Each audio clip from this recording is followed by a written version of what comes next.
Okay, so good afternoon, everyone. My name's Rebecca Hote. I'm the Vice Principal, and we've also got Holly Johnston, our Head of Primary on, and we're going to talk you through some tips for effective distance learning, so how we can make the most of this situation and how we can get the best learning out of children whilst we're learning from home.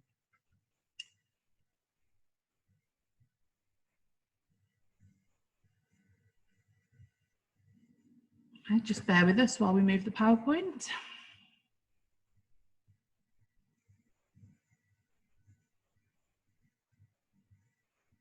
So like I said before, if you've got any questions whilst we go through the session, then you can type them into the chat function and we will answer them at the end for you.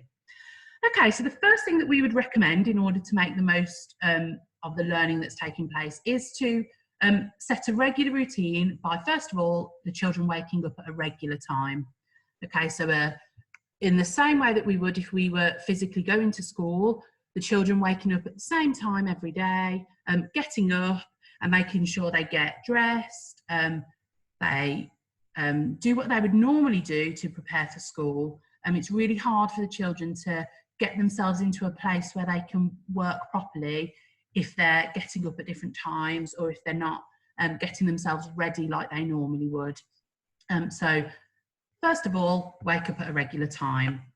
Then it's really, really important that you have conversations with your children to set goals for them to plan their time. So what are we doing today? What are you going to achieve by the end of the day? And how does that look across the day so that the children know exactly what they are going to achieve that day and what that looks like in terms of timings throughout the day. And obviously the timetables that the teachers have created will help you with that. And then linked to that as well, having a timetable that is on display somewhere. So you've got your class timetables from your teachers, and having that, if possible, displayed somewhere so that your children can see exactly what is coming up each day. They can refer to it. It's really nice if you put a fresh one up each week and the children can tick when they've completed something, so they can see that they're working through the day and how many lessons they've got left and how many lessons they've completed. Also chunking the schoolwork. So we have tried to do this within our timetables. So spacing it out throughout the day. So this block of time is for my English work. This block of time is for my maths work. So making sure that we're not sitting down and trying to get everything done at once. We're splitting it down into chunks throughout the day. So we've got a session for one thing, then we have a break, then we move on to a session for something else, then we have a break. Like I said, our school timetables do try and support that. We have got the flexibility for you to access things later in the day if you want to. That's absolutely fine. But even if you're not following our live lesson timetables, it's going to be really, really helpful for your children if you still split the work down into very definite sessions so that they don't sit down to try and do 3 or 4 subjects at once, because that's just going to be too much for them to get the best out of what they're doing.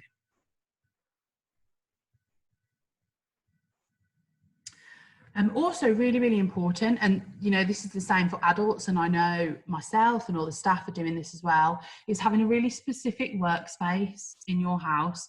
So it's really, really hard when we're stuck at home, we can't go out and do very much. If you sit in the same place to work as you do for doing your other things, it makes it really helpful if you can have a separate area for working and a separate area for doing everything else, so that it feels like you've done your work for the day, you've finished, and then you can move on to something else. It doesn't need to be a whole new room.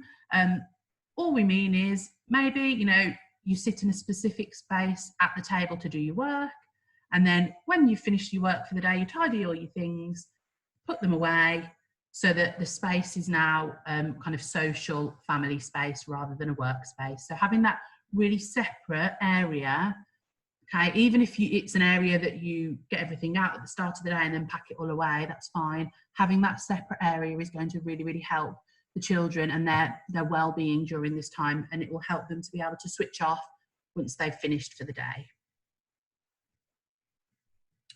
Now, I will come on to reading again a little bit later on, but reading is probably the most important skill during this time.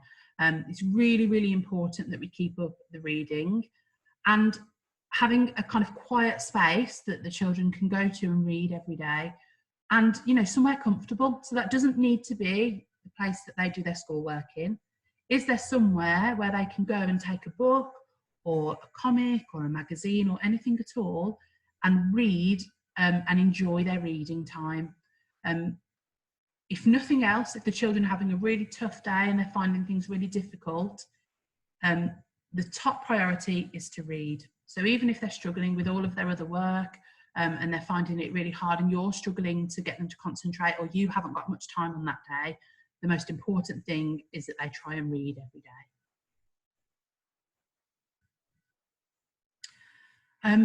Now, if obviously they're doing their work and they're struggling at school, what they would do is ask their teacher for some help, and that still remains exactly the same.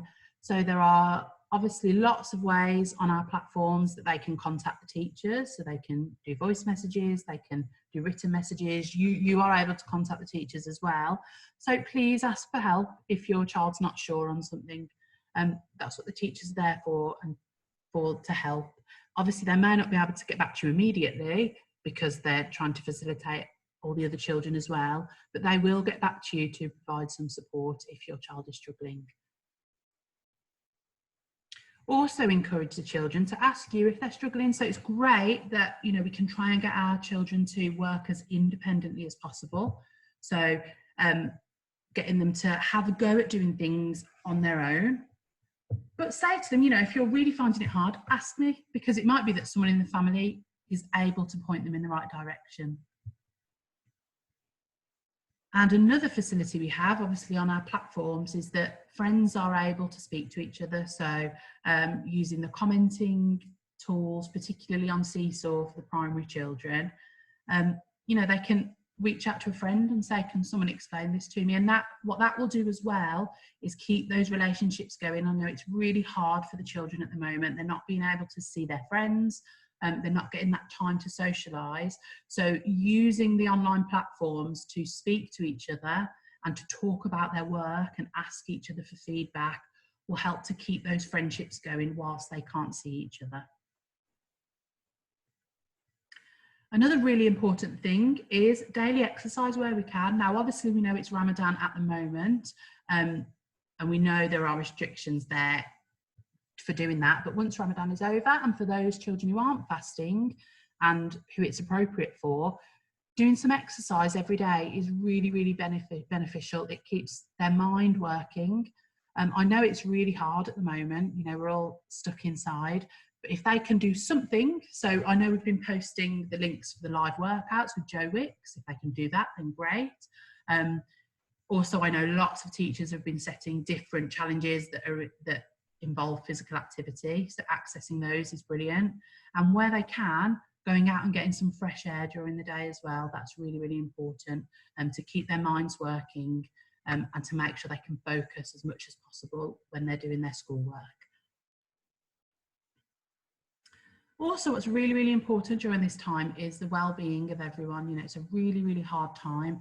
Lots of people are struggling. The children in particular, they may be struggling to understand exactly what's going on. They may not understand why they can't go to school and see their friends and their teachers.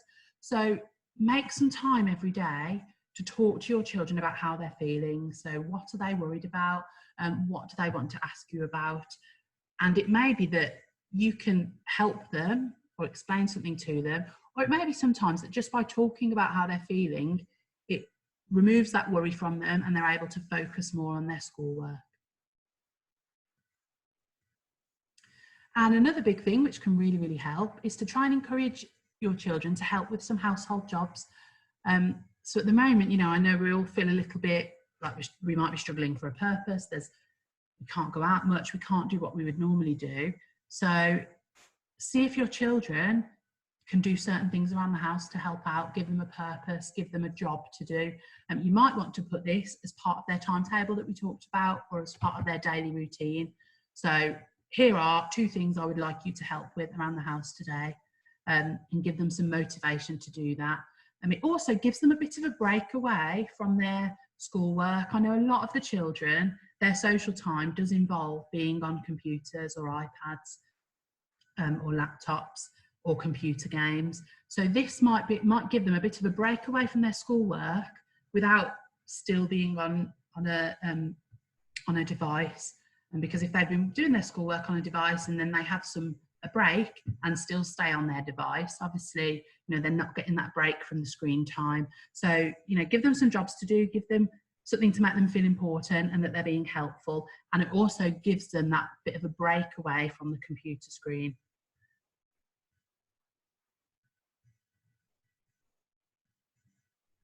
So the key thing is that routine is vital. So routine is so, so important, that waking up at the same time every day, having that timetable, making sure that they know exactly what's going to happen when throughout the day, that they have specific times that happens. So you have lunch at the same time every day, you finish school at the same time every day.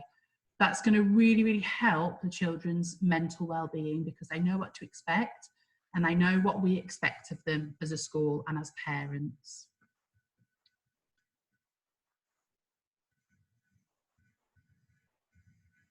So as I said before, I'm going to focus a little bit on reading because reading is one of our really, really important skills that we need to keep going throughout this. Shared reading is a great way to develop children's language and communication and to boost their reading skills. So regular reading routines can offer lots of opportunities for learning during distance learning. So there are some things that we're going to help you with. So if you are reading with your child, things that you can do to make sure that they're getting the most out of that reading session. So when you read with your child, concentrate on the reading quality. It's more about having a really, really good quality bit of reading rather than doing it lots. We would much rather a child spends 10 minutes reading something really quality than spending an hour reading something that is too easy for them. So don't worry too much about what they're reading or how they're reading.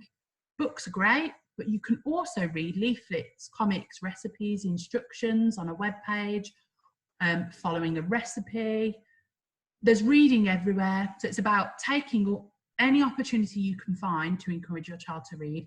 So, if you're doing a different activity, you might see that there's a box with some instructions on it or a leaflet or an internet web page with something. Ask your child to read it to you, getting them to read throughout the day rather than just sitting down with a book. The second thing, ask your child lots of questions, okay? So all reading matters, and shared reading is about reading with, not just to just sit and read to you. Read with them. So read it together and ask them things about what you're reading. So questions like who, what, when, where, why. So whenever you're reading a book with them, stop them every so often and ask them a question. For example, what do you think Harry is feeling? So you can use those question words to put some questions together. Another really, really important skill that we teach in school is making predictions about what's been read. So if you've got a book, you can look at the front cover, you can look at the last chapter, and talk about what might happen next. Look for clues and think what's going to happen next in this book. Be a reading detective. So can you see the bear on the front cover? Where do you think he will go? So asking them to think about what might happen next, that's a really, really key skill. Also, another skill that we teach is really important is summarising. So sit and read something together. When you finish, talk about what happened. So what happened in that story? Or, what were those instructions teaching us? What were they telling us to do? You can act things out that have happened in the story. You can describe the big ideas of a chapter. If you're reading a book about a bear hunt, can you remember all the things that happened on a bear hunt? Getting the children to give you those facts back and to summarise what happened. Also, not just talking to you, but you can ask them to write or draw about what they've read as well. So they can draw a picture from the story you've just read with them. They can write something. They can write a setting description from the story you've just read with them. If you can do it big, that's even more effective. So big sheets of paper, if you've got them. Obviously, I know lots of you might not, and that's absolutely fine.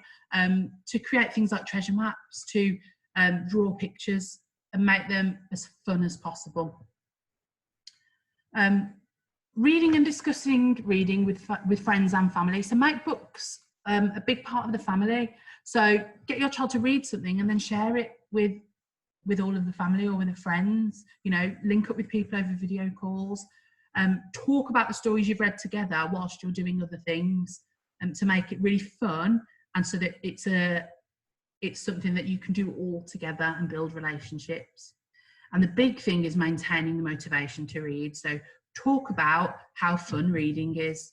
Put them in the driving seat and have fun on the way. So ask them to choose a story that they want to read. Allow them to read things that they want to read and that they enjoy reading. Because if they're enjoying it, then they'll want to do it more often.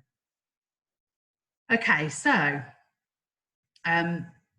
those are the key things really. So our big 2 takeaway things from this session are routine. So keeping that routine as much as possible, like we would if we were in school as normal, and reading. So really encouraging your children to read and providing lots of opportunities for them to read. So what I'll do now is I'm going to hand over to Holly, our head of primary, who has been seeing if there's any questions that have been asked. If you've got any questions now, type away on the chat, and we will try and answer them for you. So I'll hand over to Holly, who will answer any questions and also add anything that she wants to add from what I've said. Thank you.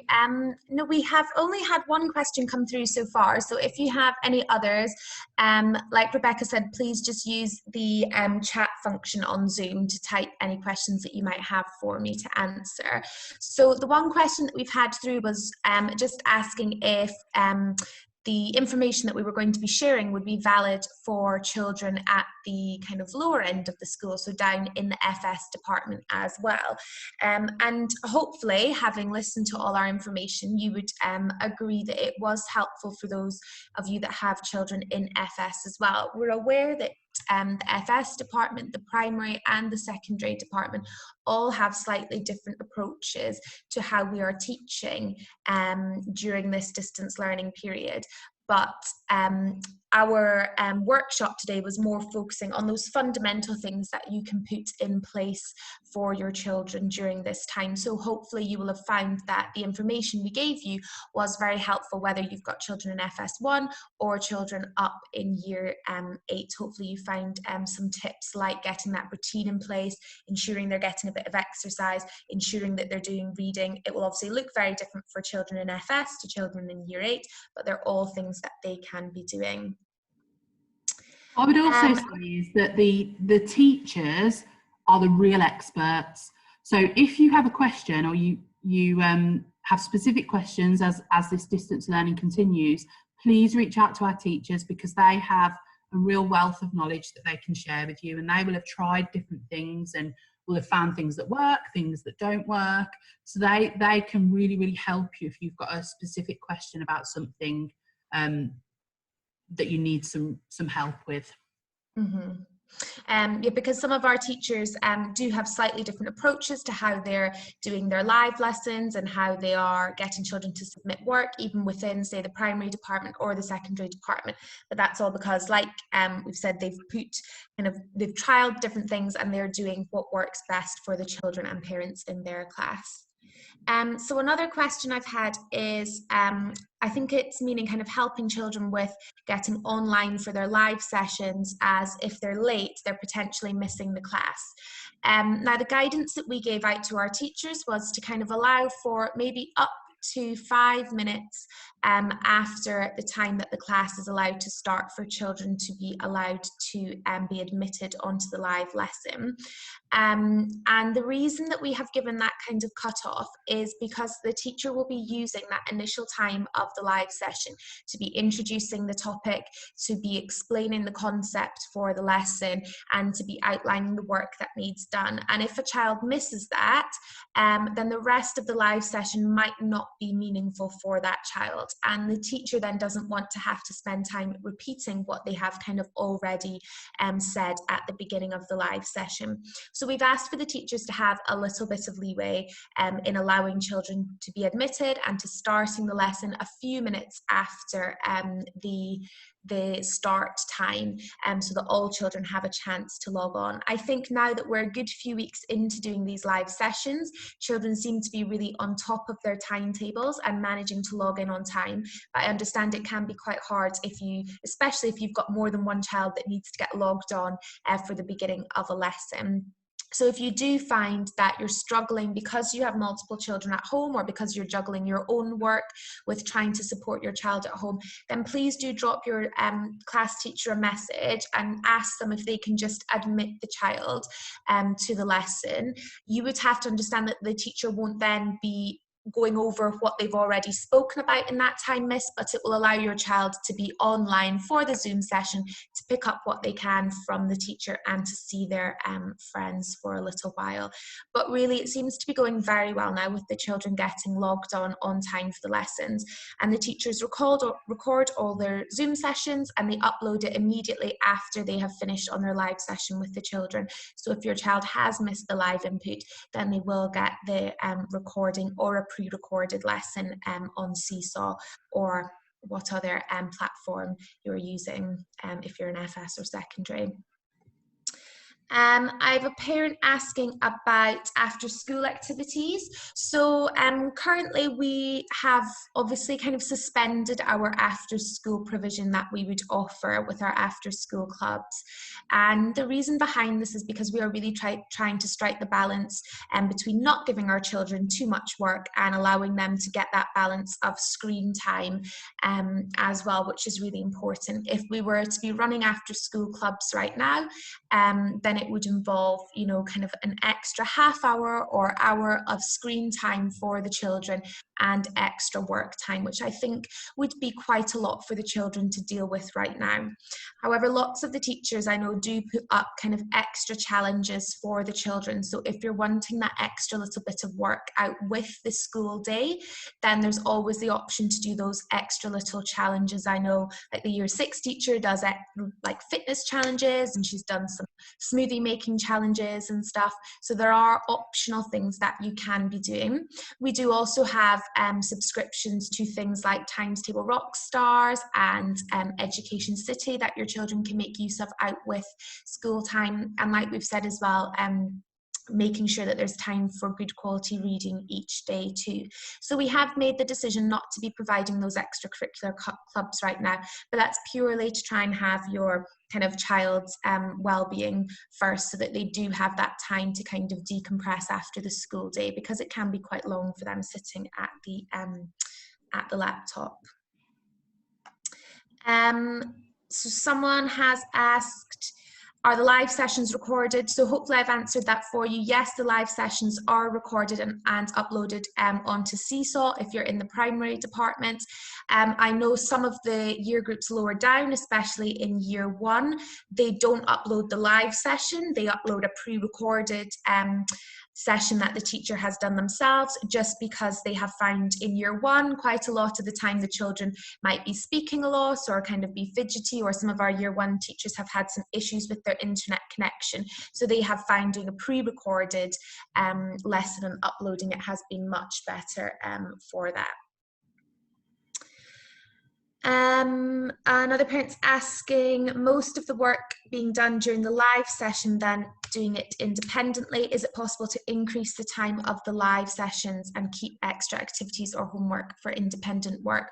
So in the primary department especially, we have really tried to mirror what would happen in a classroom environment, where the teacher gives an input which would last say 10 to 15 minutes, and then the children would go off and work independently. Now, obviously in the classroom, the teacher would then be available to help with children that are having any issues or need any further support. Obviously, the teacher is not able to do that here, but I know some teachers keep children on the Zoom call, small groups of children on the Zoom call for extra support and little breakout sessions, and the teachers are available throughout the whole day so that children can get in contact via Seesaw or Class Dojo if they are having any issues that they need further support with, and the teacher can talk them through it via a voice note. So we have made that decision not to have the live sessions for a full hour because, like I say, we're trying to mirror what happens in the classroom. I think that's about it. Give me 1 second to just double check if there's any other ones.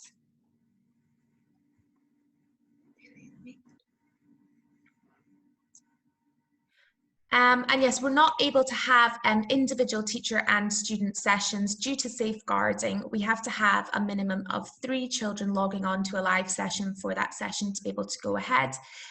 So the teacher wouldn't be able to run kind of individual sessions with the children. So we do need a minimum number of children to have logged on before they can run the live session. So the more children log on, the better for them. And I think that's almost everything. Someone's asking a little bit more information about Education City. If you're not sure of a login for Education City, then ask your own class teacher. They have all the individual logons for children, and they will be able to guide you to specific parts of the website that would be beneficial for your child to look at, depending on what they are studying in class. And I think that is almost everything. There's someone else asking about the half-term break next week. We will give out information about dates for that. All dates about breaks are on our website, and dates for Eid will be confirmed as soon as we have kind of final notice of that as well. So that seems to be the kind of majority of the most popular questions being answered there. If you have anything specifically that you asked that I have missed or that you want some further detail on, please do just drop me an email. I'm very happy to answer anything else that you may need answered. And like I say, your class teacher is always there as well to help. But I hope you find that helpful. This has been recorded and will be issued to all parents so that they can refer to it if they weren't able to make the session. So if you do want to listen to it again, then this recording will be available for you. But thank you very much for giving up your time this afternoon to listen to our tips about distance learning. Thank you for all you're doing to support your children at home. Yeah, thank you very much.